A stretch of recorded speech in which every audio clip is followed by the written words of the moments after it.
It is Wednesday, July 16th. Some would say it's the slowest sports day of the year, the day after the All-Star break. But, oh, fear not, because I brought another former sports talking professional to help get us through these tough times today. What an honor. John Lund, Unleashed. We're on the Plus. We're on Unleashed. It's good to see you, Lund. How are you, pal? Man, you're right. It is the slowest sports day of the year, and they do the ESPYs. I did the ESPY red carpet one time, and you and I both have been doing this for so long.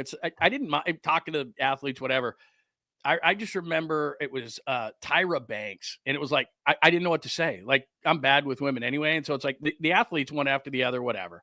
But then a really attractive woman coming up, and I'd just be like I didn't even know I couldn't even talk. Yeah, so the first time I was ever sharing the same space with like a professional world-class supermodel. Yeah. You realize like these are not normal women. Exactly. This is not the gal that sat next to you in 7th grade. No, it's not. This is a You had a crush whole on. other classification of human being. DB, I felt like the Elephant Man. Like I'm standing next to her going, I'm not a human. I'm a human being. And she's looking at me like, who is this hobbit that is asking me questions on the red carpet over here? Not an animal. Not an animal. I'm a radio guy, man. There's a reason why we're on ESPN radio right now. We're not on TV. To her, you might as well have been an animal in that moment. There's absolutely no doubt about it. I was working backstage at an IU concert, and it was Bob Dylan was playing. Oh, man. And out of nowhere, to come watch Bob Dylan in the wings, John Mellencamp and his supermodel wife, Elaine Irwin, showed up and watched. And I'm standing there in the wings of the theater with John Mellencamp and his supermodel wife, and I didn't look at John once. Exactly. It's like, oh my God. Didn't even need to be there. Oh my goodness. But like you said, slowest sports day of the year, man. It's wild. Well, I'm so happy that you're here to help get us through it. I think we got some interesting things to talk about, including what I'm going to say, and I'm the first one to bag on Major League Baseball whenever they get anything wrong. I think baseball got an awful lot right about their All-Star game last night. We'll save that for later because we actually want people to watch this video, which is why I went ahead and put out a thumbnail saying we're talking about sophomores and the sophomore surge and the X factors that the 49ers have. It's that time of the year, John, where rookies are reporting and everyone's talking about the rookie class. And there is no doubt the rookie class is going to have a huge say in how this year goes for the 49ers.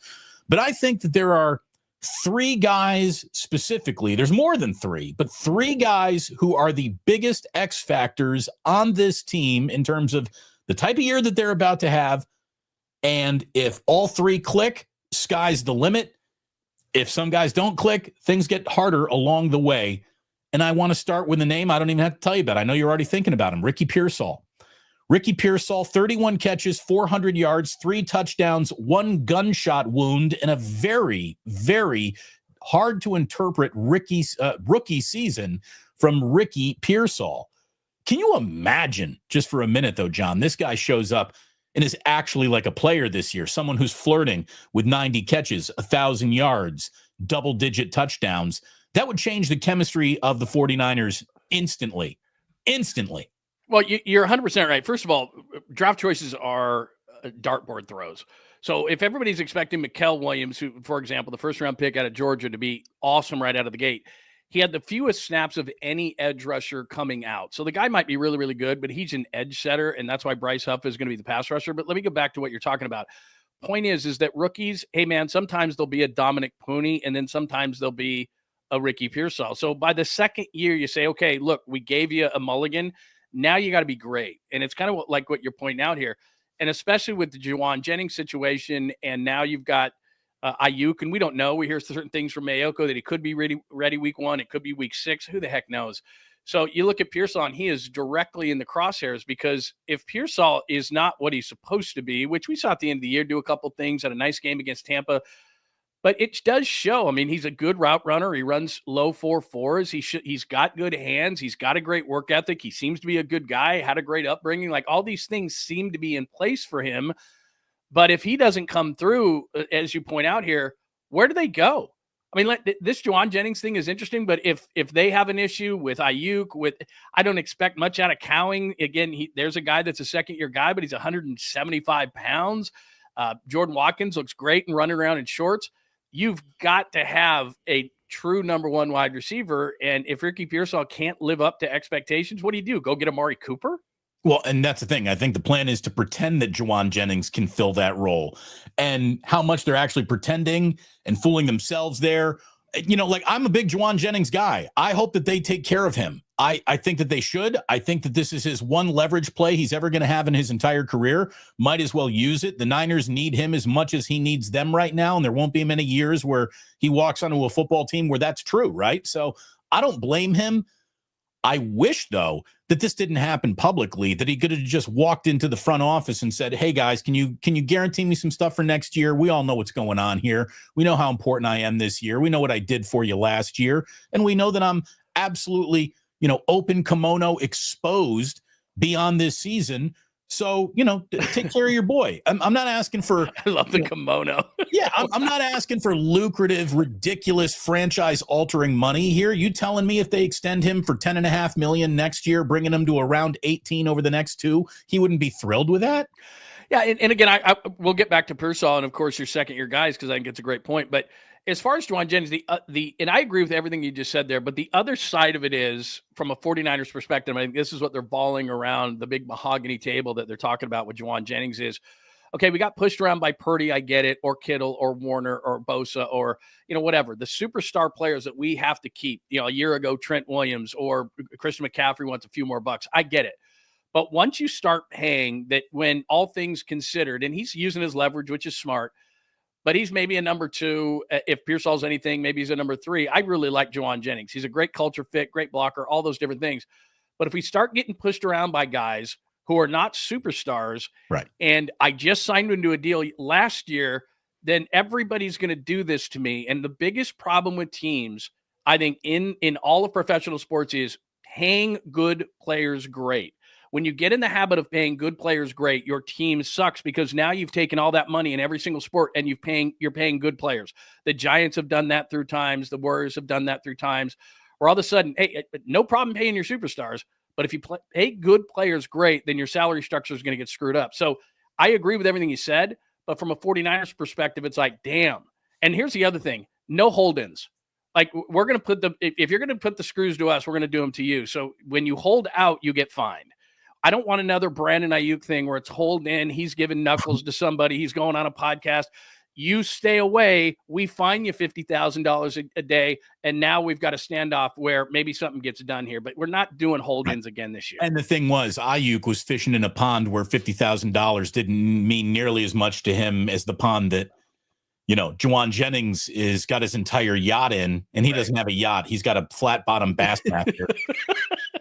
Which is a fun boat, and a great $50,000 is going to go fast. Yeah. Right. And Ayuk's like, I'm getting paid anyway.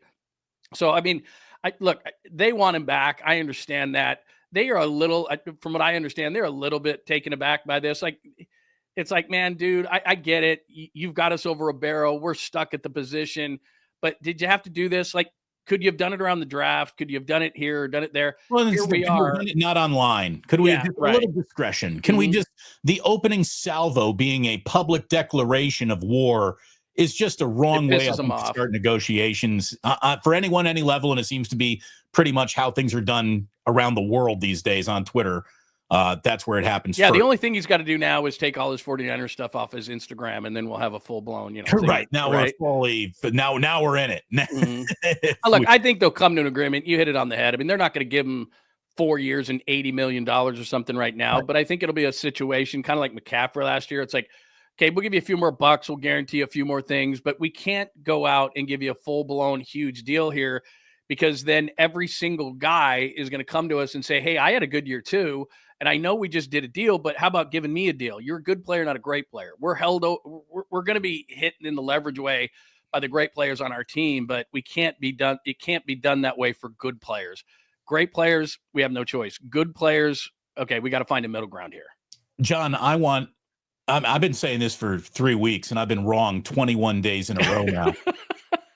I'm signing Keenan Allen today. If I am the San Francisco 49ers, I just go out and I sign Keenan Allen. It's a reasonable contract, nothing to be worried about. And, like, if you're really living in the world where Isaiah Naylor is better and beats him out, That's pennies from heaven.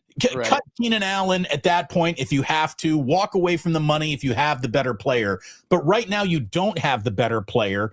And the reason why you have a question of depth at wide receiver is because of the next guy that I want to talk about here being an X factor. You already said his name. You know, we talk about Jacob Cowing like there might be something there. And I hope there's something there. And in the little bit of mini camp that I saw with my own two eyes, he sure looked good and was, you know, catching balls in his underwear and looked fantastic like everybody does in training camp when they're running around in shorts and T-shirts. Jacob Cowing had 4 catches for 80 yards last year. That's it. To count on him in any way, shape, or form is a scary place to exist. Now, if he gives you something, that's why I call him an X factor. Can you imagine if Cowing really shows up with a 50 catch, 500 yard, 5 touchdown season? That makes everything so much easier for the 49ers. But betting on that happening, I wouldn't put too much on that. Well, I mean, what happens in the league is that these guys try to cover their ass. And so what they do is there's a reason why they take the height, weight, speed. Okay, he's 6'3", 215. If he doesn't work out, I can go to my owner and go, hey man, he had all the measurables. Tell me how many guys in the league at 5'9", 175 are successful. And there's not very many. And the guys that go to like an Antonio Brown back in the day. They have unbelievable quickness, route running ability. They have some special it. And even though Jacob Cowing, everybody goes, he runs a 4.38. Hey, that's great that he runs a 4.38. I know guys 6'3", 200 that run 4.38s. That's not that special. It's fast. Too. He couldn't even keep his feet from underneath him. He slipped on the 41-yarder. He fell down every time I looked at him. He had a 41-yarder, which was his big catch last year, and it was near the sideline, and he fell. He was behind the DB. Dude, like you said, you got to keep your feet and score on that one. So look, it's not that I'm saying he can't do it, but to me, as we're talking about second-year players here for the 49ers, he's a dartboard throw. I can't say, okay, well, we don't have to pay Jauan Jennings because we have Jacob Cowing. It's one thing with Pearsall, who, again, height, weight, speed, he's 6 foot, about 190, runs a 4.4 flat. I've seen the route running ability. I've seen the hands. I see it with Ricky Pearsall. He should come through. He's got a great upbringing, his parents. I could see it with Ricky Pearsall. Jacob Cowing was a really nice college player at Arizona that I think is probably undersized, and it would be really nice if he could be a special teams guy. Like I've heard people say he's going to take the reps that Deebo Samuel is taking. You're kidding me, right? That you think the guy, Deebo Samuel, for everything he's not, he looked pretty big in Washington, he's got a running back body. He can take those hits. Jacob Cowing, it's no way. Like he's not taking those reps. I think the guy who needs to take those reps is another sophomore X factor that I want to bring up here because he's got monster talent. He needs to earn his coach's trust. He needs to earn the playing time. And that, I think, helps Christian McCaffrey's season reach the finish line. I'm talking about Isaac Guerendo, who I think is one of those, like, only Shanahan can slow you down level of talents. I really think that if Shanahan unleashes him in football, the season gets easier for the 49ers. If he leaves him on the bench, if he is stuck in his Christian McCaffrey time loop where he cannot take the player off the field, that's going to be a problem, I think, for the 49ers, for McCaffrey, for the long-term conversation. I think Isaac Guerendo could have a monster year, a huge year if given the opportunity. Will Shanahan trust him, John? You know, that's what it comes down to. And I get McCaffrey. Look, I love the guy, but you're the coach. He doesn't determine, like you hear all the time about, well, you know, he just won't come off the field. What do you mean he won't come off the field, man? It's not his choice. He's coming up on the magical age of 30, just had a kid. Like, I like Christian McCaffrey, but it's like what the Warriors do with Steph Curry. I'm sure he wants to play 40 minutes a night, but for his own good, they're like, Steph, you're playing 33, 34. We're going to elongate this process. It's the same thing with McCaffrey. Dude, we love you. And we know we're better when you're on the field, but you're not playing 60 minutes. You're not playing every snap. And they do, as you said, have a guy in Guerendo that didn't have a lot of snaps. He went to Louisville, then he went to Wisconsin. He can catch the ball. He's a former receiver. He's got 4.3 speed. Like, find a way, find a role for that guy in which you say, Christian, we love you, man, but this is a long-term play. So the next time I have to hear that Christian McCaffrey won't come off the field, then I have to say to myself, what kind of coaching do we have around here? Like, he's got to play for a number of years. And I like the guy. I love the guy. I love Christian McCaffrey. He's going to be a huge reason why they bounce back this year. But I agree with you. Here's a guy who he's not really great in the zone yet, but if he figures it out, foot in the ground, get up north and south, we saw it in Seattle with that long run he had. He can catch the ball out of the backfield. I'm not saying he's McCaffrey, but he's damn good at running routes, catching the ball out of the backfield. He needs to be a big factor in this offense because you don't want to run Christian McCaffrey into the ground, especially coming off the injuries. Naomi, I hear you. She goes, it sucks. I'm so sick of the diva attitude among these young NFL players. I'm going to say that there's really not diva attitude being expressed here. This is just Jauan Jennings trying to come and protect himself. Sees leverage. I don't blame him on that. This isn't diva behavior. This isn't a guy saying I want $50 million a year. It's not that. This is a leverage play for a career that will basically lack leverage, but for this moment. So you might as well give it a shot. Again, the fact that it all happens publicly, though, I mean, Niner fans universally have nothing but love for Jauan Jennings until this week where you go, oh, he's part of the problem. No, he's not part of the problem. But the problem is he's got nothing guaranteed to him coming next year, and any player would want that in the world's most violent sport where your career could literally end on this play. You never get out there again. So I don't blame him, but I also hear you, Naomi. I'll say this, though.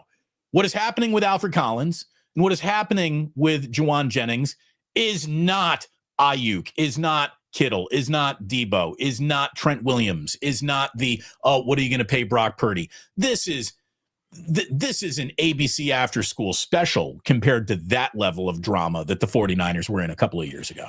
Well, the biggest problem here is, if I'm the 49ers, I'm calling the Jets and I'm going, what are you doing? Because I've never seen this where one team screws this whole thing up. So in the second round, everything's slotted. The NFL did this years ago, and it's one of the most brilliant things they ever did. Wherever you were picked, that's your slot, and it's just a little bit less than the guy ahead of you. So you don't really see holdouts from rookies anymore.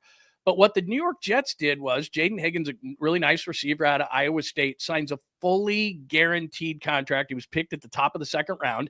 And now all the second round picks from that point forward, all their agents, and I get it, are saying, my guy gets a guaranteed deal. My guy gets a guaranteed deal. So there's like 2 or 3 second rounders that are signed. And the rest of the guys like Collins of the Niners, who needs to get in here, none of them are signed. And they're sitting around. If I am the team talking to that agent who's saying, well, there's new precedent, I'd say it's the Jets. Right. We're not about to do things that the Jets do. Exactly. We're not about to do things that the Cleveland Browns have done. Right. That's why they're the Browns and the Jets and we're not. So what it's done is it's gotten this impasse where all these second round picks are not signed. And it's different than like Shamar Stewart of Cincinnati, which is a totally different deal where he's practicing at A&M. They haven't signed him. There's a small clause in the contract. So that's a different deal. But second rounders are sitting around. Now, we don't care anything about the other second rounders. We care about Collins. It's kind of what you're talking about at the receiver position as far as leverage. They need this guy. He's a mountain of a man. And what the 49ers have decided that they're going to do on the inside is they're going to get big guys to stop the run, to push the pocket so that their outside guys in the wide 9 can get after the quarterback. If they don't have those guys, and I like your guy West from Indiana, I think those 2 guys are going to be really good. But if you look at what they had last year, I mean, obviously Hargrave has gone on all these guys, but it's not like Jordan Elliott sucked last year. Like, they didn't have guys. If this guy Collins doesn't come in, they're in a lot of trouble defensively, and they need a lot of guys. And I love Robert Saleh coming back. They're going to score points offensively. But defensively, they are counting on, as you talk about sophomores, they are counting on so many young players defensively. People forget. Robert Saleh is a great defensive coordinator, but you can't shine shit. And Robert Saleh's first 2 years of the 49ers as the defensive coordinator, they weren't good. So he's got to have players. So you look up front, again, Mikael Williams didn't have a lot of snaps in college. It's going to take a minute. Bryce Huff is a pure third down pass rusher. The only good linebacker is Fred Warner. The rest of them are big question marks. The secondary has issues, young safeties, injuries to guys. They don't have the talent they've had in the past. In the front 7, they have 2 guys in Bosa and Warner. From there, it's a bunch of question marks. So you don't get Collins in on time. And we know what it's like when young players aren't in camp on time. He has got to get in here because they got to start stopping the run, and he's a big part of that. And then their philosophy inside is big guys, push the pocket, stop the run. He is major in that way. That's why they got West. It's why they got Collins. And all of a sudden, because of the Jets, we're sitting on the second round going, where is this guy? It's a major deal. Well, and I'll just tell you right now, Alfred Collins, CJ West is good enough to take snaps away from you. I agree with that. So, one man's problem is another man's opportunity. We'll see what CJ West does with it. Rookies have reported. We're 6 days away from veterans reporting. Media will all be assembling down in Santa Clara next week. Looking forward to it. Got to get a little gas money to get down there. So appreciate the super chats. Thank you very much. Thomas Selman, who says either give JJ a little money or trade him now. He signed a contract. We don't have time for petty drama. I think this is put to bed in 48 hours. I really do. I think this is probably be handled internally, calmly, discreetly, and I don't think we need to go to the mattresses like you're saying there, Thomas. I'm not worried about it.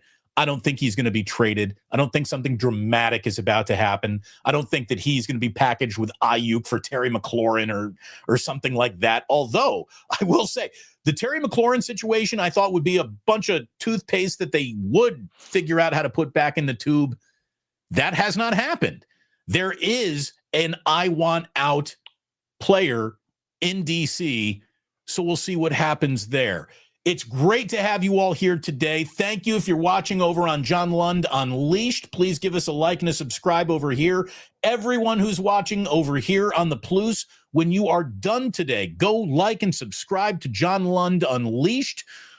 We got 2 old dogs learning new tricks, reinventing themselves. Come and watch the car crash daily with us. We invite you to be a part of that. And speaking of invitations, let me give everyone an invitation for lunch right now. Get yourself to Ike's for lunch today, especially if you're in charge of ordering lunch for the entire office. Check out Ike's Catering. How happy were you, John, when you'd be at the station and a big box of Ike's would show up? Does that bring everybody running to the break room or what? Dude, you know what I would do? Because obviously doing middays, and this, it would be 10 to 2. And when they would have a meeting, they'd always bring in Ike's. And so what I would do is, because we know how salespeople work. I mean, dude, they would walk by piled with 6 sandwiches like they were going to eat for a week. And so when they would go into that room and they're like, no one goes into that room until the meeting's over. Hell with that. I would run, get my 2 or 3 favorite Ike sandwiches with the chips and everything. And then I'd run back to the studio, because it was once that happened, it was over. Salespeople, they eat like a bunch of jackals. I mean, it's are you kidding? If your show is in middays, you've never had actual lunch at your radio station because it gets picked over, and by the time your show is over, it's all gone. So that is the burden that you and Papa had to carry for all those years. What I did love, and why I love Ike, and why this guy's really my friend, truthfully, is my sandwich is popular. And so it's always included when people order it. He would continue to send Damon Bruce's to KNBR when I was in the game. And they're like, stop sending us Damon Bruce's. And he'd be like, oh, sorry, I forgot. And then he'd do it intentionally over and over and over again. He's the best, man. It was fantastic. Anyways, get yourself to Ike's. Don't just order for you, order for the office. Think about picking up a sandwich for dinner. You'll be happy that you did. New restaurant has opened down in San Diego, which will, by the way, be a part of our Today in History, a very historic day for San Diego. That's coming up a little bit later, and a little bit later tonight, get yourself to the Dubliner to drink yourself through the worst, slowest sports day of the year. The Dubliner West Portal got the best Guinness in San Francisco. Go say hello to Kenny and John for me. Tell them that the Plus sent you. And we will all be getting together at the Dubliner in West Portal again real soon. Muni picks you up, drops you off. Boom, easy peasy. Don't need to worry about a thing. John, we are streaming on your channel. Yes. Is there any business we can take care of on the Unleashed side? No, just thanks for mentioning me. I appreciate it. We're growing it. It's really cool. And I'm just trying to do what you're doing, man. It's a lot of fun. We're digging it. And I always love doing your show, because I see a mix of people that have been in my room, but a lot of people that are just in your room. So it's very cool, man. But thanks for mentioning the show. We're just grinding away just like you are. Grinding like a skateboarder. San Bruno Mike, a member now for 18 months. Pound that like button. I will give love to John too with a like and a sub. Much and appreciated. that's what we are talking about. Helping out those who actually want to not waste your time with clickbaity, douchey commentary and bullshit topics. It's not what we do. And here's the thing. We'll prove that we're not here to just pull your leg, because we're not going to do a 2-hour show on the worst sports day of the year. But we do have a couple of other things to talk about here, John. I think that we put an awful lot of the Niners to bed. There's one more sophomore, though, that I do want to talk about, because to me, this is the guy. If he stays healthy, this team's offensive line becomes better than what it was last year. And I am talking about Dominick Puni, who obviously had an all-rookie year last year. That should just be the jumping off point for what could be a perennial Pro Bowler, all-pro level talent in Dominick Puni. You can say he hit a little bit of a rookie wall last year, but to me, he was spectacular the whole way through. And if he gets to play this year the whole way through, the Niners are just going to be, again, the X factors that are the difference in, did you win 12 games or did you win 10 games? Did you win 11 games or did you get stuck at 9? If Puni plays 17, I'm telling you, they're winning 10 games, John. Well, and they've got to get back to, and this is, again, I don't mean to make this all about Jauan Jennings, but one of the reasons why that Debo's gone is they want to reallocate resources into the trenches. We saw what they did defensively in the draft. They were trying to, believe me, they were trying to get into the offensive line game. It just didn't fall for them in the draft that way, and they weren't going to reach for guys. But they're trying to get back to, look, we're a punch you in the face team. And that's what Dominick Puni does. That's what Trent Williams does. I know that everyone hates McKivitz, but he's actually a solid right tackle. So look, they got to figure it out at left guard. But Puni, as good as he was last year, you can't just be satisfied. And this is what you're talking about with sophomores, is that great, they had a nice rookie class. Those guys will contribute to a certain point. We always overrate rookies. They're a dart throw. But it's that second-year guy that has got to make that step. And just because Dominick Puni was an all-rookie guy does not mean he doesn't have another level to play to, and he has to. He's got to play to that certain level because, look, I'm not a Jake Brundle guy. I don't care what the PFF numbers say. He's on the ground far too often. They got stuffed way too much up the middle. He has got to be that guy. And then you look to the other side. I don't know who the left guard is going to be. It could, Ben Barch. I don't know. So the interior of the offensive line, because you have a quarterback like Purdy, who, look, I got nothing against Purdy, but he's all of 6'1". What teams are doing is to the 49ers is they are trying to push that pocket up the middle. He can't see. He's making some blind throws, and that becomes a problem. So if Puni doesn't take it to the next level, both from a running perspective and keeping that pocket, especially in the middle clean, when you have guys like Brendel who get pushed back, and I don't know what Barch or whomever is going to bring to the table. So like you said, as a sophomore, he is massive both in the pass and the run game. Again, rookies have reported, but boy, this sophomore class has an awful lot of heavy lifting to do for the 49ers this year to have the type of season that you want them to have. Thomas Selman coming in with $2 for the Ganja Jar. Thank you. Love your channels. Listen to both in Georgia daily. Nice. You could pick up 0 of our radio signals in Georgia. Thank God for YouTube. It's great to have you here. Thank you, Thomas. Thanks to Rose Marie, who's watching over on Unleashed. She says, great show, even better tandem. Go Bruce, go John, go Niners. Love the show. Thank you so very, very much. The great John Lund. Yeah, you're going a little far there, but hey, whatever. There you go. Once Radnich started putting the suffix "the great" on everything, exactly. That's everyone became the great. Yes, here in the Bay Area. Look, we think that the Jennings contract issue is going to get put to bed quickly. Hopefully, this Alfred Collins issue is going to be behind the 49ers quickly, and he's out there when training camp really starts next week. I saw a little something today from Grant Cohn, and it wasn't Grant trying to, well, it was a little Grant trying to stoke fires of outrage. It's always, it's part of the brand. But he brought up something that with only half of the top 50 released, only one 49er is on it. And for a team that just 2 seasons ago was claiming to be one of the most talented teams in all of football, it feels like a little bit of a decline.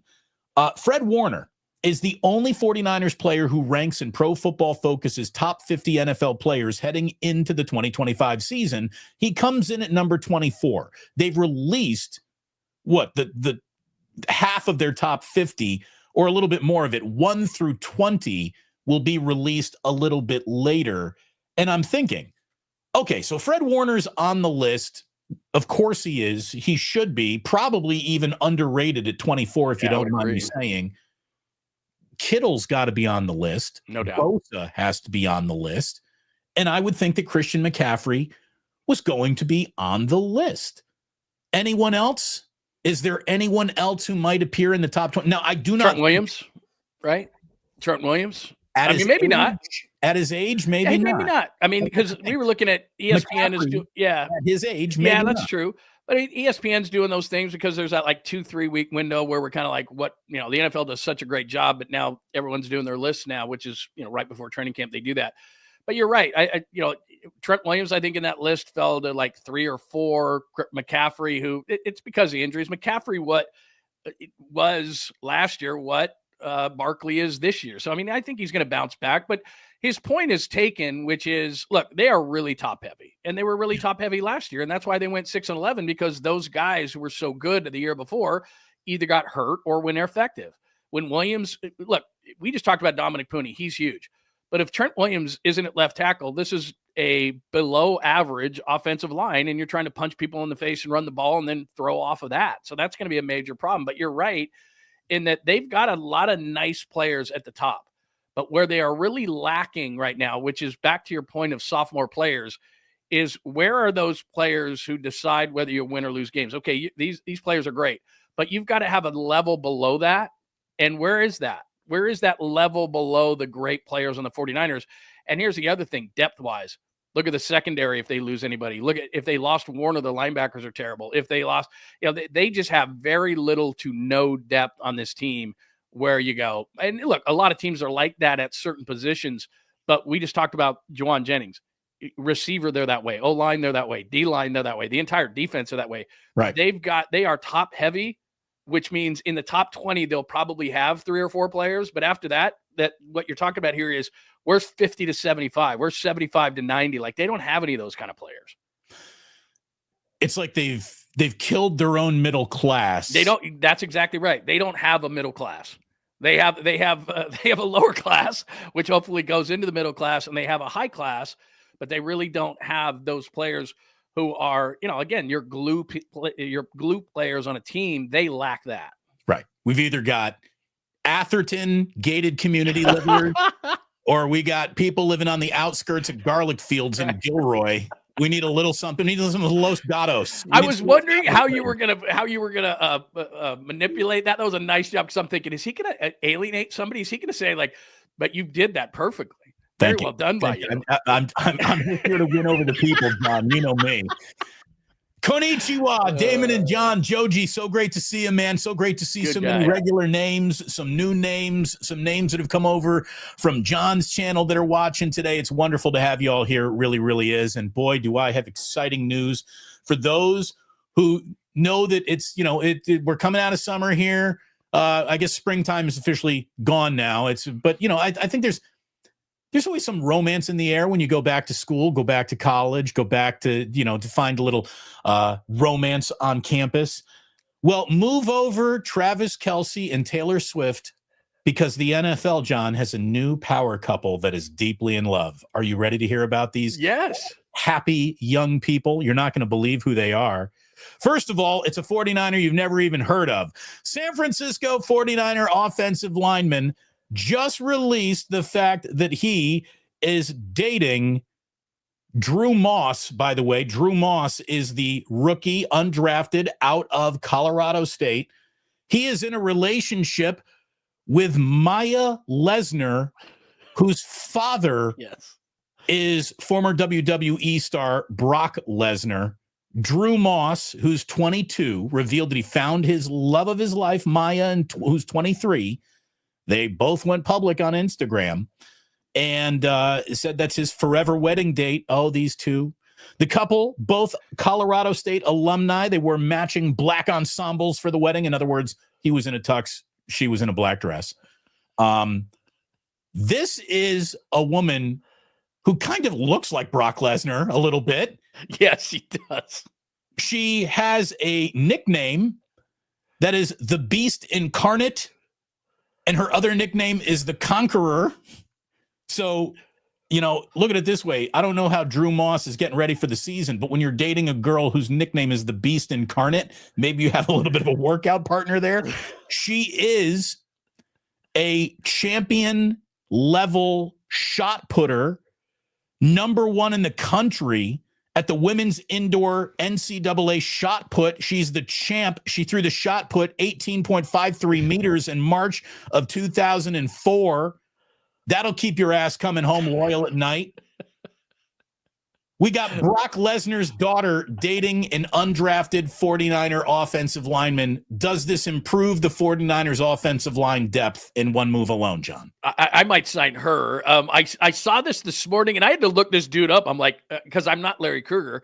I was like, what in the what? So 6'3", 303, they signed him as an undrafted free agent. It just said rookie out of Colorado State. I had no idea who this guy was. But like you said, when I saw the picture of the nuptials and they show the picture, I swear it was like, remember a few years ago, they did those AIs of all the different quarterbacks if they were women.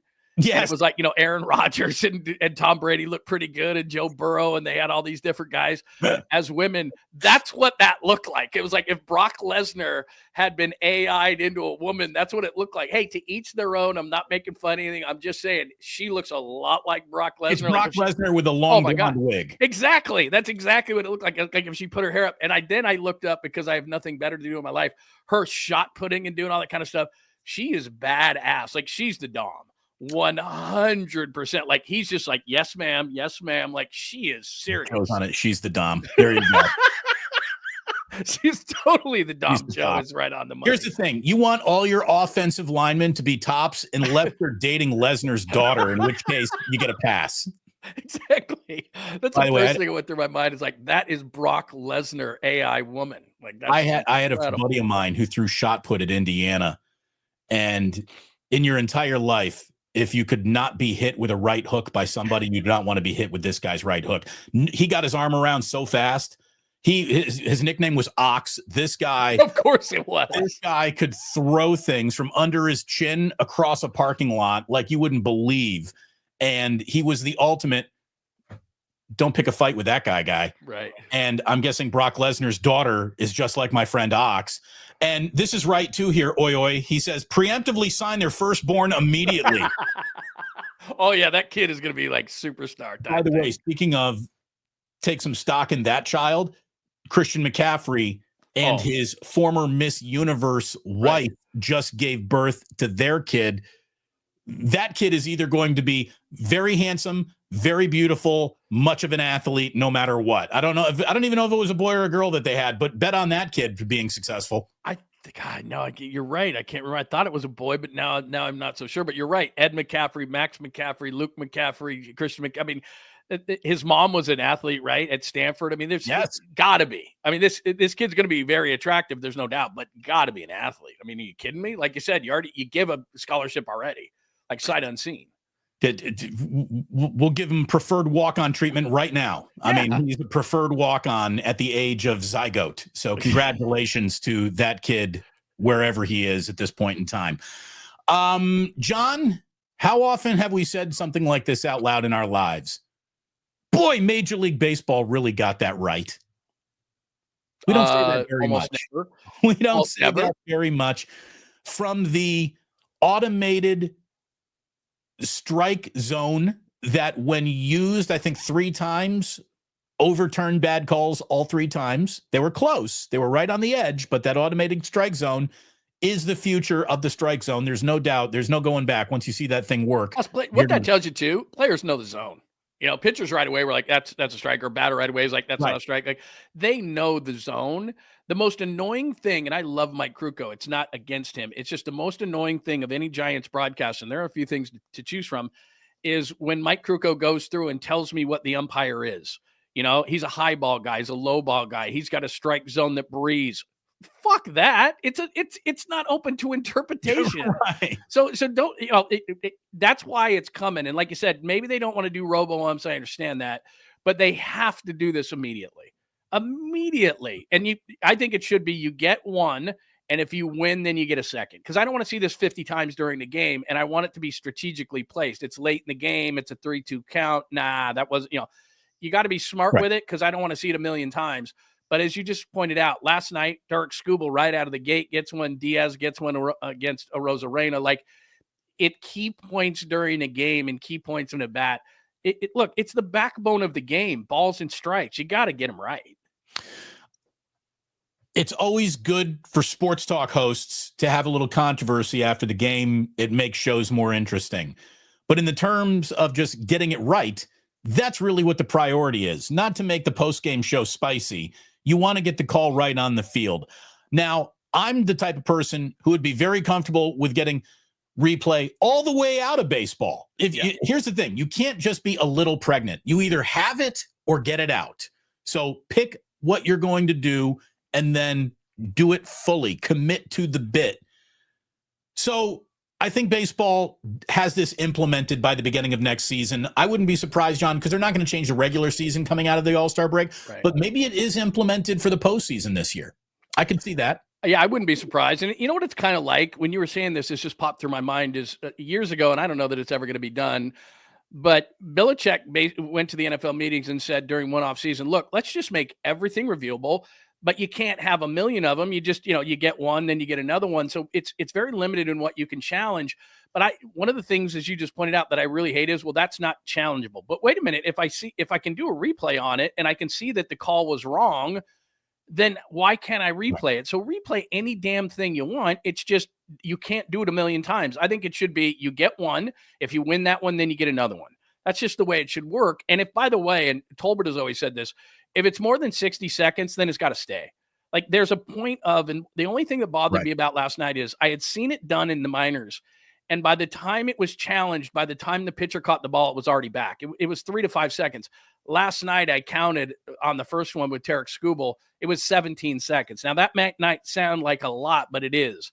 So I don't want it to take 17 seconds because if it's taking 17, then it's going to take 30. It's going to take a minute. It should take 3 to 5 seconds. Right. That's the way it was working at the minor league level. So just get it right, but get it right quick because there's a rhythm to baseball. And so you got to keep that rhythm. Agreed, 100%. And I am someone who likes or can at least live with human error and the drama around mistakes. But after watching that last night, how do you say no to that? You're going to have that in baseball soon. What baseball also got right about this All-Star game, the uniforms. I mean, this should not be ever difficult, but baseball makes it hard on itself sometimes. Just have the players wear their home whites and road grays, and that's the best single-looking All-Star game that you could possibly dial up, and that did happen, and didn't it look great, John? All those uniforms, all those hats, all those colors, I love it. That, to me, starts plucking the heartstrings of my baseball romance, and baseball needs to start plucking those romantic heartstrings more than ever right now. So I was really happy to see that. Well, DB, didn't it take you back to like when you were a kid? Because what you were doing is you were looking for your team's player.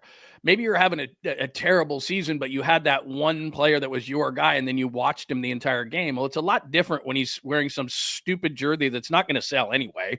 Nobody's buying those. And so maybe they came to that realization that we'll do this because nobody's buying these dumb-looking uniforms anyway. So, yeah, that's what was cool last night. Like when they introduced the Giants, it went Logan Webb, Robbie Ray, Randy Rodriguez. There's your 3 Giants sparkling white uniforms with the stars on the hats. That's how you do it. And then they did the photo. It was just all these different things. It just took me back to my childhood where it was like, that's what I liked. One of the things I liked about the All-Star game. And they finally, I think it was the first time since 2019, they went away because they're trying to sell these different things in the marketing. I understand that, but nobody's buying the crap that you're putting out. So go back to the way it should be. Well, here's the thing. Go ahead and have your marketed, sell it for this night of the home run derby. Fine. But for the actual All-Star game, let them wear their uniforms, for goodness sakes.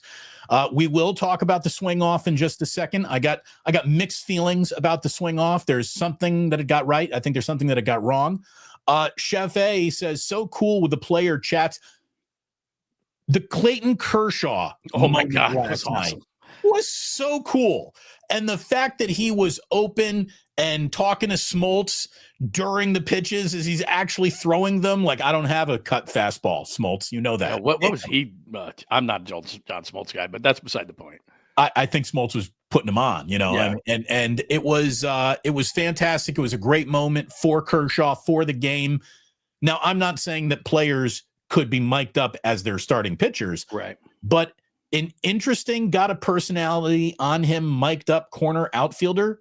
That should happen. Well, like Pete Crow Armstrong, right? I mean, yes. If you're trying to grow the game, like you're getting nothing out of Steve Kerr in a huddle, right? You're getting nothing out of that. But if you're not the pitcher, I agree with you 100%. One of the funniest ones I've ever seen was Anthony Rizzo on an opening day, did this when he was with the Cubs. Get to know these type of players. I mean, in addition to Kershaw, which I don't care if you like the Dodgers or not, that was awesome. but like the Wilsons, you got Jack Wilson there with Jacob Wilson, and they're talking. You got Pete Core Armstrong, who's, you got that out there. I just, Cal Raleigh, who, because he's on the West Coast of the Mariners, nobody sees. And the home run derby is cool, but you get to know who these guys are. And like you said, the pitcher, you're not going to do that often, but Kershaw was just totally relaxed. Tucker makes that catch in the corner. That was really cool. But I just thought the whole thing from that standpoint was perfectly done, as you get to know some personalities of some guys. And if you want to grow the game, that's the way you got to do it. I thought the Hank Aaron tribute was awesome. Now, I don't know, because I was watching on TV, I don't know how much of that was like hologram. Mm-hmm. I don't know if that looked as good in person on the field with the digital projections that they were doing on the field. Like they do it like pregame of a Sharks game, where they basically turn the entire sheet of ice into a movie screen. That's what they did with the ballpark last night. And the infield diamond basically was used for a digital projection. They had the firework representing the Henry Aaron shot that passed Babe Ruth. I mean, it was so well done. I'm tough to please, man. I'm a tough customer. Yeah. I'm looking for a reason to say that's stupid. Yeah. Perfect. Major League Baseball in Atlanta got its Henry Aaron tribute perfect. Thank God they did. They should, of all places, right? But they nailed it, John. Yeah, that was one of the best moments. The thing that popped through my mind here is, because earlier in the day, there's rumors now that we're going to get the All-Star game here in the Bay Area in 2028. So do they do that for Barry Bonds? Because he's the real home run champ, at least technically. So the first thing that popped through my mind is, this is really, really cool. But they're doing this for the guy who's number 2 on the list. So in 2028, do they do this for Barry Bonds? Probably not. But I think that they're on the clock here, that the Giants are on the clock, the Major League Baseball is on the clock. Well, you just set this precedence to do it for number 2. We're going to have it in 2028. You're going to do it for the guy who there's a lot of controversy around, but does he get one of those too? It should happen. I mean, it should happen. Not to go down the whole Barry Bonds road again, but I did, as I was watching that, I was thinking to myself, it's different. I understand that, but look, he's in the record books. It would be kind of cool, but I don't know that they're going to do it. They won't. They don't have the stones to do it. No. Again, you can't actively keep the greatest hitter of all time out of the Hall of Fame and celebrate him at the same time. Yeah, you really can't. That's a good point. Yeah. The swing off. Okay, first of all, I didn't need to go to bed last night. I would have preferred you just keep playing baseball. Get rid of the ghost runner. It's the All-Star game. Manage your roster accordingly. None of this "we ran out of players" bullshit. You got more players in your dugout than you're allowed during the You can bring them back anyway. I mean, it's the All-Star game. Bring them back if you have to, Exactly. Who gives a fuck? Just keep playing baseball is the way I would always go about it. That's not the way they went about it. They went with the swing off, which I have to admit, did entertain, did deliver. It was dramatic. Kyle Schwarber, the greatest living Indiana Hoosier of them all, if you don't mind me saying. Kyle Schwarber put on a show for the ages, was named MVP with his 3 home runs to deliver the win to the National League, and it was great. Having said all that, John, where the fuck was Shohei Ohtani and Aaron Judge during the swing off? How are we having a swing off with guys who, of course, are in the inner circle of baseball famous, but outside of the circle of baseball, no one would have recognized anybody who participated in that swing off? You got Aaron Judge and Shohei Ohtani watching a swing off, not participating in it.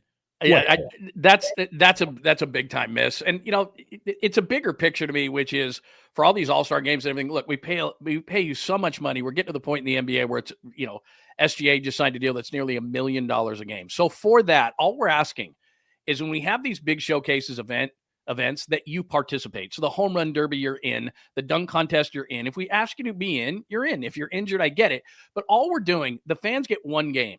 The fans get one game in these sports. Can you just give us the one? We want to be wildly entertained. Last night, as great as that was, and I agree with you, and by the way, Major League Baseball might make an addendum right now to make that.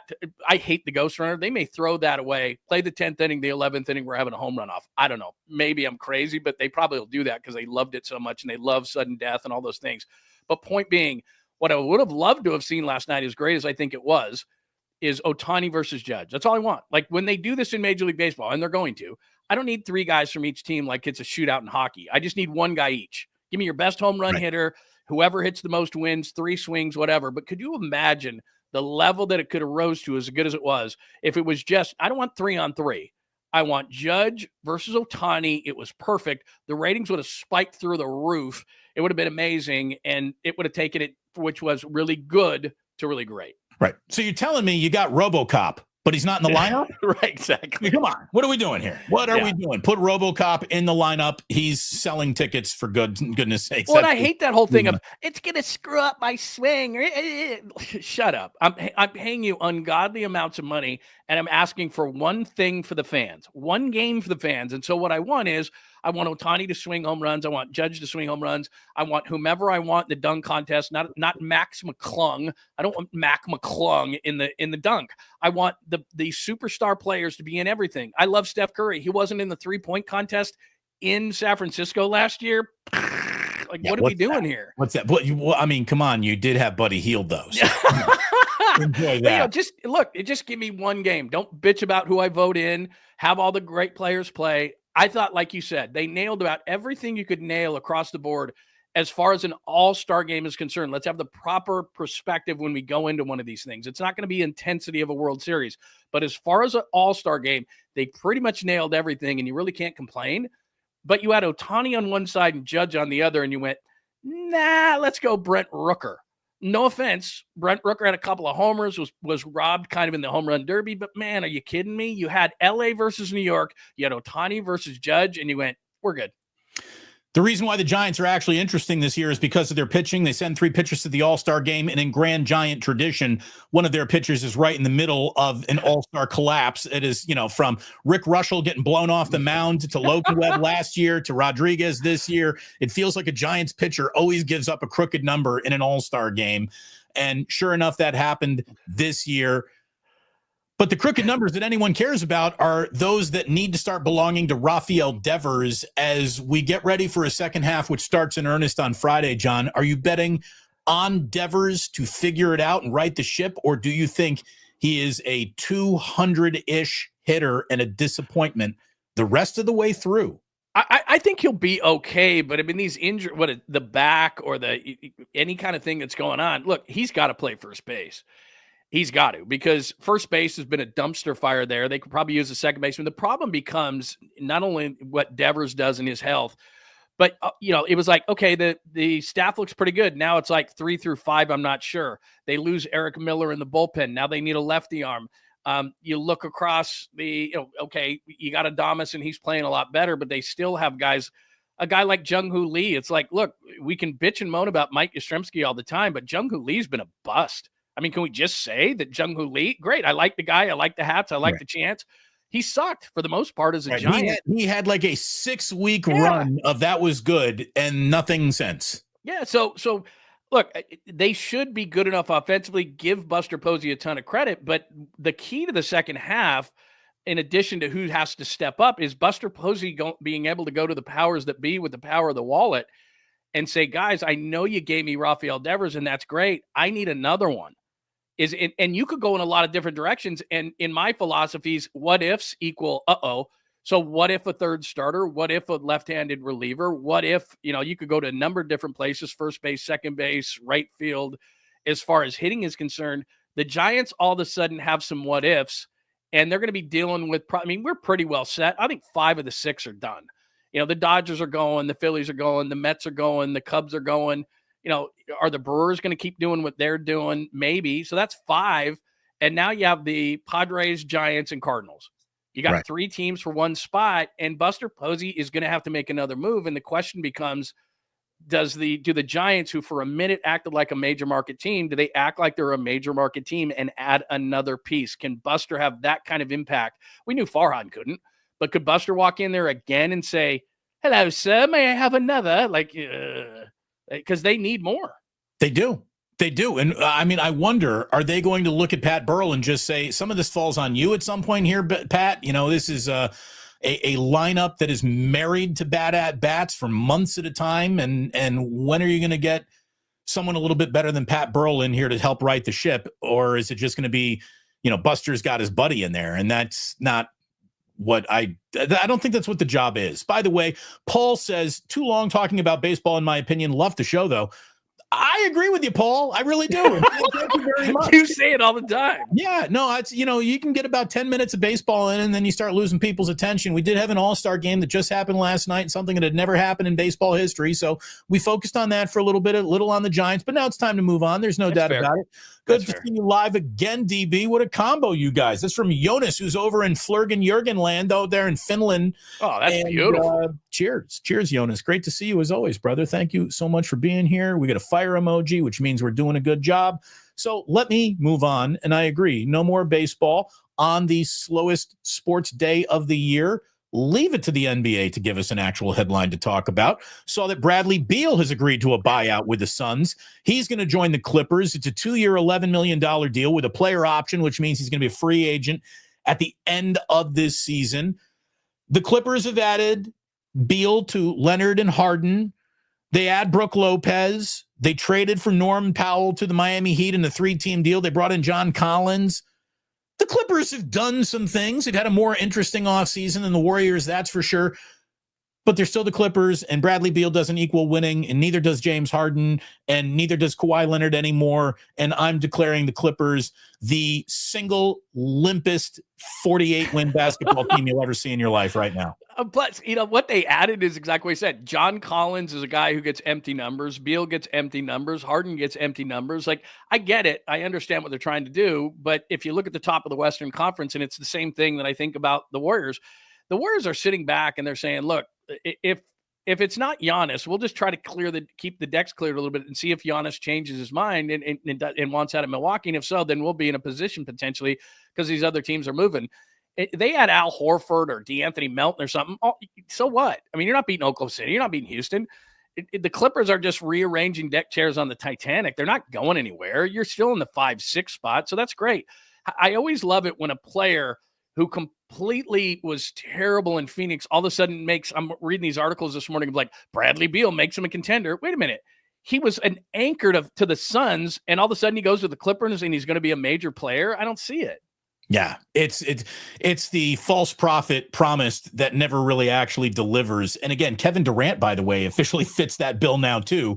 He does. Let's see what Houston does this year. They've had an interesting offseason. But what do you think, John, is more amazing? That Kuminga is still on the Warriors roster or that Al Horford isn't? The Kuminga thing is funny because, he acts like he's going to be this great superstar. Well, if you were, and even if you're a restricted free agent, there would be movement. There would be teams lining up. And it doesn't have to do with cap space. Everybody sits there, only the Nets have cap space. Look, we know in every single sport that the cap is a living, breathing instrument. And if you want Jonathan Kuminga, you can find a pretty easy way to get him. But what it is, and people aren't talking about this, and I know you know this, Jonathan Kuminga is not an easy guy to get along with. He's not real coachable. There's a lot of holes in his game. And okay, he's got great athleticism, but there's a lot of things not right with Jonathan Kuminga. And teams around the league are telling you that he doesn't have the value he believes he has. A lot of teams don't think he's a winning player and won't turn into the player that he thinks he's going to turn into. And at the end of the day, he may just have to sign a 1-year deal with the Warriors and then go out as a free agent next year. He just doesn't have the value that teams thought he would. And here, the Warriors is really now the only Western Conference team that hasn't added that needed size. And I thought it was going to be able to be done through Jonathan Kuminga, and it just doesn't look that way now. By the way, we got Chef A saying that Trace alluded to signing of Al Horford yesterday on that other station. Any opinions, guys? Look, I am sick and tired of hearing about the contract or the deal that the Warriors are about to make or are in contention for or having conversations with or are expressing interest in. When we got pen on paper, then we'll talk about Al Horford. But in the meantime, it's the only team in the league without an addition transaction so far this offseason. And that's not what anyone was expecting when we looked at the Warriors at the end of last year, what we thought they needed, what they thought they were going to do. They haven't done anything yet. Did you notice that the WNBA has like weekday noon games? Yeah, it's odd. Yeah, and I also saw where they're at an impasse, I guess, and they're going to strike. It's like, you might want to know your place. By the way, look, if you do that, That's, I mean, It's a horrible so move. long. So, I mean, that if you are dumb enough to actually strike, if these women are going to play the I'm worth more than you're telling me I'm worth, even though our league has yet to turn a profit, they're out of their minds. They are out of their minds. And every day that you are canceling a Caitlin Clark game, the WNBA matters less by a serious factor. Out of sight, out of mind. I mean, they're really making a major decision, major problem. I've told you this before. I was as crazy as this sounds, I was a sideline reporter in Salt Lake City during the Utah Stars, which are no longer around, the first year. And I'm inside and I'm watching. And let's just say there was a certain demographic in the crowd, and there was about 500 of them. And it was a weird. And so to see that they've grown to the level that they've grown, and the Valkyries being worth $55 million and doing all these things, look, they have wonderful momentum. But if they shut the thing down, people are going to find other things to do. So you might want to be careful of where you think you are from a leverage standpoint, because like you said, there is one player essentially carrying the torch for this whole thing. And for some reason, all the other women in the league and people are jealous of her.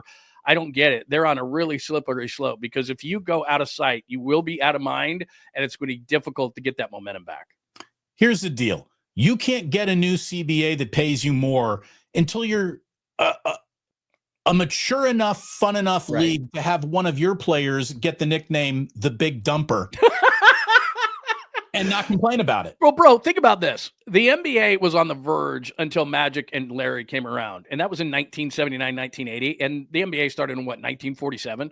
So, I mean, look, it's going to take a minute. And so for you to continue to do these kind of things, baseball and not football, but like baseball and basketball have kind of had their ups and downs. The NFL is the NFL, but you're not going to establish this in, say, the 20 years that they've been around. It takes a hell of a lot longer than that. Well, and again, you can't demand more attention, want more attention, receive more attention, and then spit up all over it every single chance you get. I mean, it's so funny. You hear how, success can really mess people up sometimes. And it feels like the first bit of success that the WNBA has ever had is something that they're actively trying to screw up, either by killing their golden goose and Caitlin Clark, or trying to, pretend Angel Reese is this seminal figure in basketball that is more important than everybody but Caitlin Clark. Like, give me a break. Give me a little bit of a break. And the Valkyries, look, they're a great story in basketball. They are speaking a basketball truth that goes beyond men or women's basketball. When you ain't as talented, playing defense closes the gap. Yeah, no doubt. They play hard, they play defense. They do play hard, they play defense. I watched about 10 minutes of Valkyries basketball. I guess it's going to be on my TV a little bit later on. I think they tip off at noon today. So I'll put them out in the background and watch a little of it. John, I swear to God, Archbishop Reardon could win the WNBA. Their boys high school team. I mean, I'm glad that everyone's enjoying the Valkyries. If you think that's great basketball, what the fuck are we even talking with you about basketball for? Holy shit. Look, I'm not trying to offend, but there's one player that's carrying the league, and it's intriguing. And, this has been a couple of weeks ago, but I can't remember who they were playing. And I know she's had a couple of injuries, but when she got knocked around, she got hit like 3 times and then finally hit the floor. And those who complain about Steph Curry not getting calls, I'm like, does anybody understand, from the commissioner to coaches? I understand the players are jealous, but like, if I run that league, she's the boy in the bubble. Like, she's a quarterback times 100. Like, we're not touching her. Right. And if you do, you're out of the league. Like, it's like training camp, and our quarterback's wearing the red. And if a defensive end comes around the corner and hits that quarterback, they're done. Like, if you're a free agent, you can leave the field right now. Like, I don't understand why they're not treating her in that way. Like, this is literally the golden goose. What are you doing? And look, nobody had to tell Reggie White to not hit Tom Brady in the knees. Right. It was like, God. He knew that would be a bad for the entire league, so he didn't do it. By the way, I don't think Reggie and Tom had much crossover. Yeah, but I know what you're saying. Nobody had to tell everyone, hey, don't crash the Lamborghini every single chance you're out there driving it. And the WNBA, take some notes. I'll watch a little of your eighth grade boys basketball that you'll be showing us today. Again, I know I'm not winning trouble again. I know David's going to get in trouble again. I know I'm not winning any fans when I talk like this, but I know enough about basketball to know I ain't wrong. Seriously. That is about it for today in sports. Oh, I'm ready for this. Slow day, which means the only direction for us to go now is backwards. Are you ready, John, for today in history? I am. I'm ready. Well, we start with happy birthdays. Oh, beautiful. Happy birthday to Phoebe Cates. Oh, 61 years old, but still frozen in time at the age of 22, climbing out of that pool in Fast Times at Ridgemont High. Oh, Phoebe Cates, the crucial role you played in a generation's libido cannot be overstated. Thank you, Phoebe. Wow. That's a great call. Yeah, Judge Reinhold at his house goes in and he's taking care of business and she gets water in her ear. She comes out of the pool, gets water in her ear, has to go into the bathroom, and then walks in. And Judge Reinhold says, "Doesn't anybody fucking knock anymore?" Come on, what as good of a line as "I'll have what she's having." And it's the Cars. Remember that song, "Living in Stereo"? Don't, yes, don't. And she comes out. Oh, there are, I say there's flavor memories. There's memories that you taste something and you instantly go back to where you were the first. There's songs the first time you cannot play Moving in Stereo without Phoebe Cates getting out of that pool right away. If you're of a certain age and you hear that song, it's the first thing. What did she say? You always know how cute I thought you were, Bradley. And then she comes walking in there. Not that I've seen Fast Times at Ridgemont High 1,000 times, but yeah, what a great scene that is. I picked up the guitar just to learn the Cars pool riff to see if I could summon her. Yeah, like the Lady of the Lake with Excalibur. Exactly. Oh, that's outstanding. Phoebe Cates. Wow, 61. Well, she's probably 20 when she did that. Oh, my God. Seriously. Happy 58th birthday to Will Ferrell, one of the funniest living persons in the world. Happy 56th birthday to Barry Sanders, arguably the greatest NFL player who never won a ring. It's Barry Sanders or Dan Marino. It's one of those two guys. Can I let me tell you a 30-second story. When I lived in Detroit, worked in Detroit, I'm at a Target. This is no lie. This is how screwed up sports fans are in Detroit. I'm at a Target. And I'm standing and I go, that's Barry Sanders. I did a show with one of his former teammates. So I walk up to Barry. I knew him a little bit. And I said, Barry, why is nobody coming up to you and like mauling you in this Target? He's like, people are pissed at me for retiring early. Now they've since made good, but this is 20 years ago. I'm in a Target. Can you imagine if Joe Montana was in line at a Target, how he'd be mauled? Barry Sanders, the Detroit fans were still pissed at him for retiring early. And he's in line at a Target in Michigan. It wasn't in Detroit, outside in a suburb. And everyone's ignoring him. It was the weirdest thing. I'm like, does anyone realize this is Barry Sanders? He can walk around normally because for about a 5-year period there, they hated him for retiring early and they didn't want anything to do with him. How crazy is that? That's a little nuts. By the way, just imagining Joe Montana and his bougie ass inside of a Target. No, he ain't going to a Target. I should have used somebody else. Maybe Jerry. Would Jerry go to a Target? Probably not. But Joe wouldn't. Maybe. I think you'd find Jerry in a Target. Maybe. Joe, no way. No. You're right. I shouldn't have used that example, but it's a true story. And I'm flabbergasted. I'm like, what? No one's talking to you. He's like, nah, people don't talk. By the way, this is, just to let you know that there's a little bitterness always. Rock and New Era has got it right here. Joe Montana would be charging fans for his autograph. He'd have people around him going, if you want to talk to him, it's like a sex line. That will be $5.99 a second. Like, oh, shit, okay. Look at Carl saying Jerry would be hawking goat fuel in a Target. He would. Carl. You're right. You're right. That's a great point. That is a great point. Well, yeah, he would. I told you about the birthdays that are today. Also, happy birthday, born today in 1769, San Diego. California's first mission was established today, Mission San Diego Alcala, and that would go on to become San Diego. So congratulations. What Juniper Sierra is the monk who did all that, right? A whale's vagina. A whale's vagina, everyone. Today in 1935, the world's first parking meter was installed in Oklahoma City, Oklahoma. I can't believe Oklahoma had that much congestion in 1935 where If you would have said what city invented the parking meter, I would have never come up with Oklahoma City. No.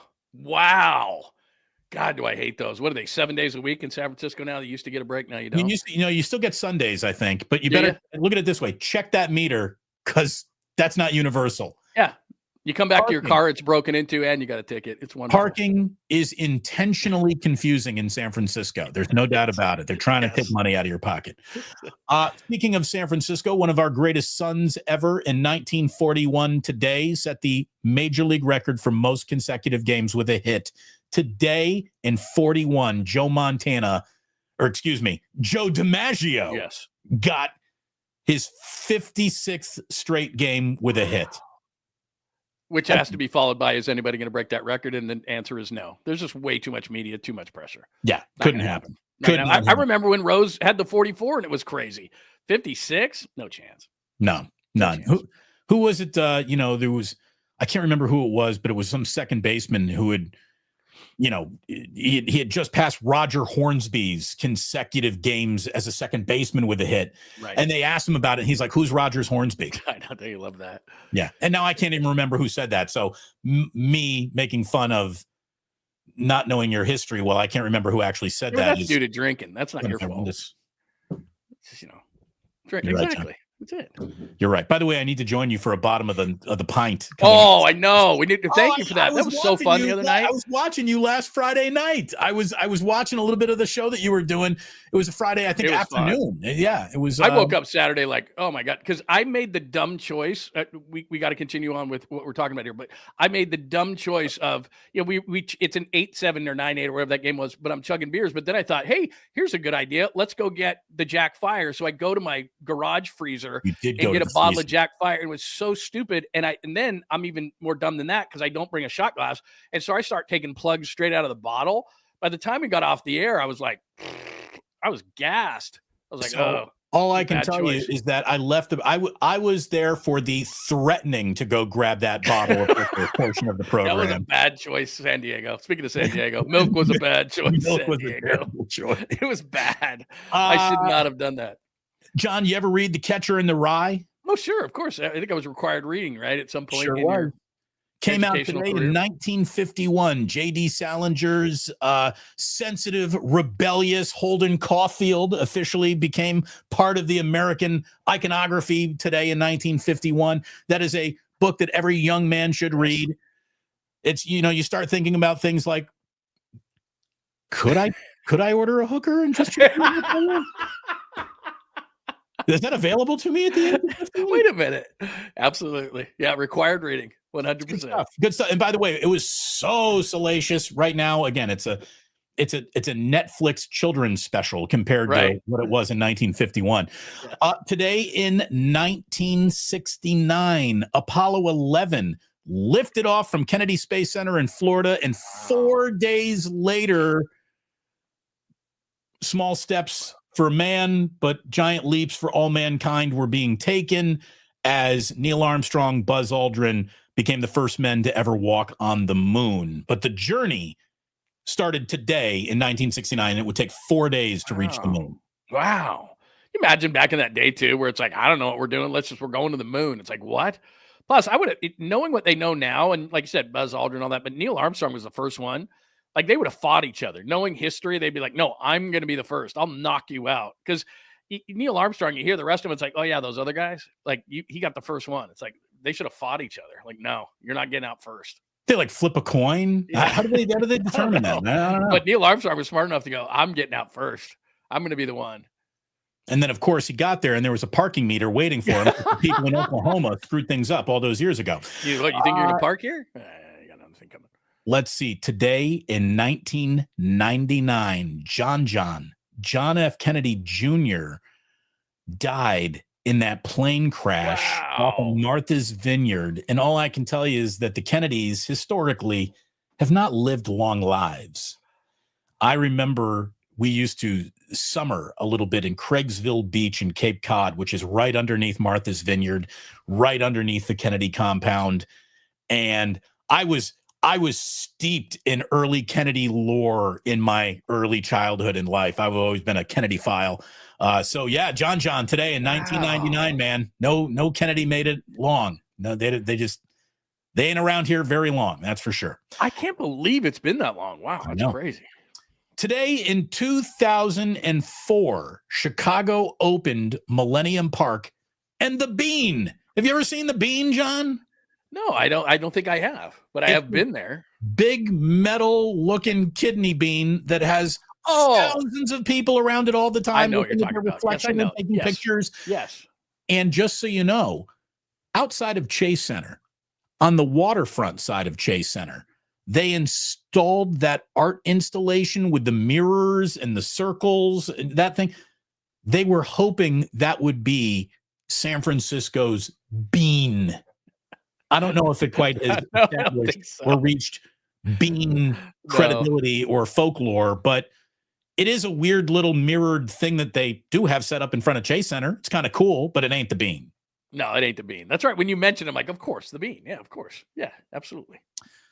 So we try to keep movies out of today in history. We want more historical stuff. We don't want to get bogged down, but I gotta, every now and then there's a movie that is big enough to where we bring it up. This isn't one of those movies, but it got me probably better than it got anybody else, because in 1999, I had a buddy of mine who was working in the movie industry.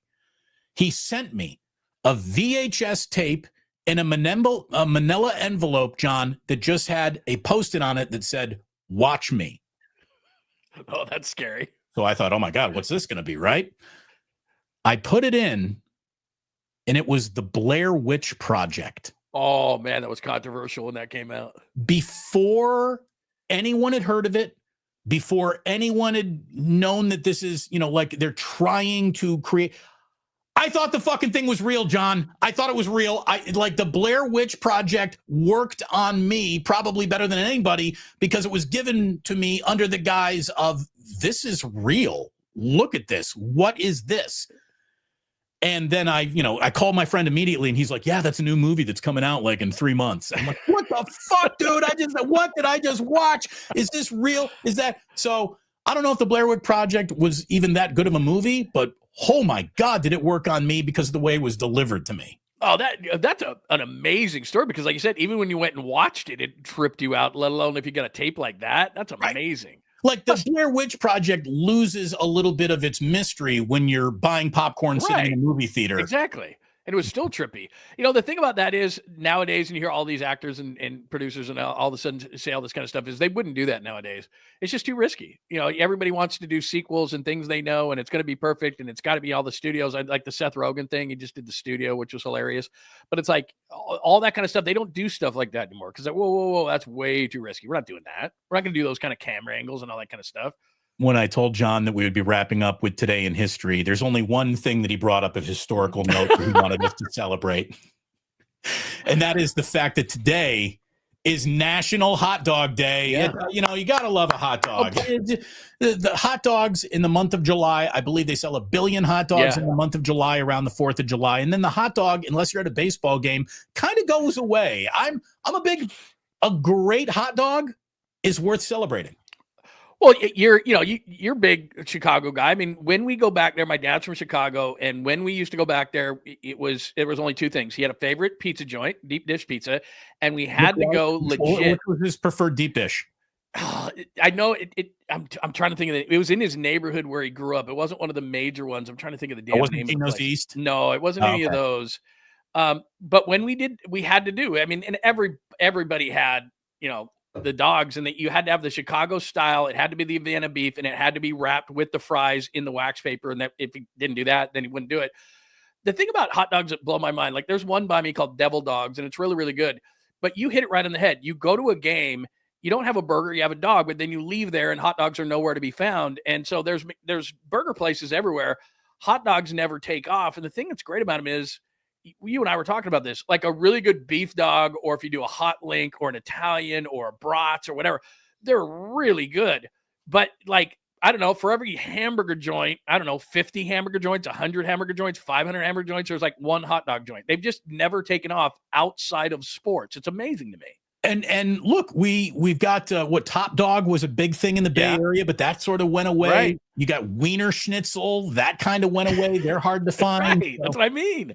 Like you can't really. I mean, there's Nathan's is having big deals today, but again, you're in New York. Like you can't say like, okay, you've got a McDonald's, a Burger King, a Wendy's. Give me that in terms of what a hot dog place is. I mean, just as a national brand, there's really not. I mean, there's a localized places here and there, but there's not a joint where it's like hot dogs. You know what I mean? They just, and again, I'm not talking about a ballpark or a crappy one or something. I'm talking about like you go to certain places where you have legit really good ones. And seriously, you're like, damn, they're good. My butcher shop, Guerra's, has these all beef hot dogs that are thick and round and just delicious. They're like they're twice the size of a normal hot dog. That's what she said.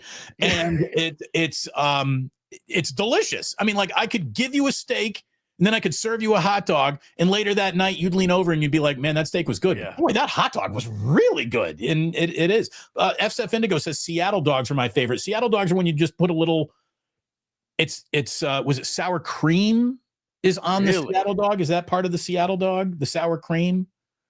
I don't even know what they do. Something like that. I think that's for something Seattle weird dog. Like that. Yeah.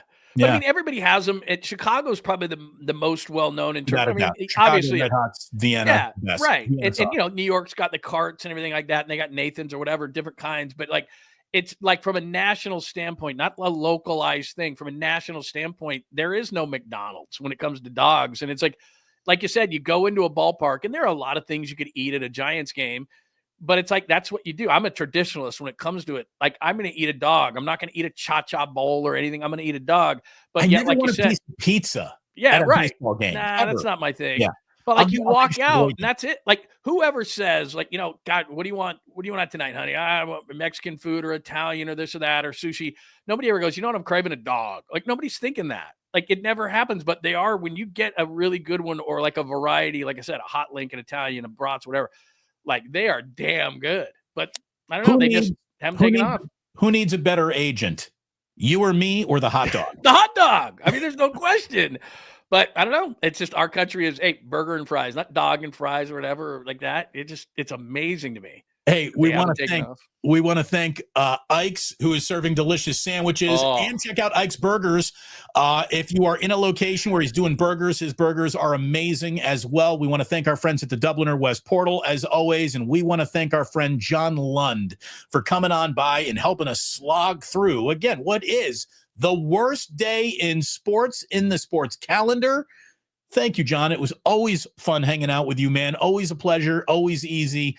Let's do more of these. Absolutely, man. Love it. Thanks, bro. Thanks for having me on. There he is, John Lund. Give him a like and subscribe over on his YouTube channel right now, if you would. Please hit like and subscribe, making this live stream's algorithm live beyond this live stream, which is over right here and now. Thank you so much for watching. And please do remember that sports don't build character. They reveal it. And like that, they're gone.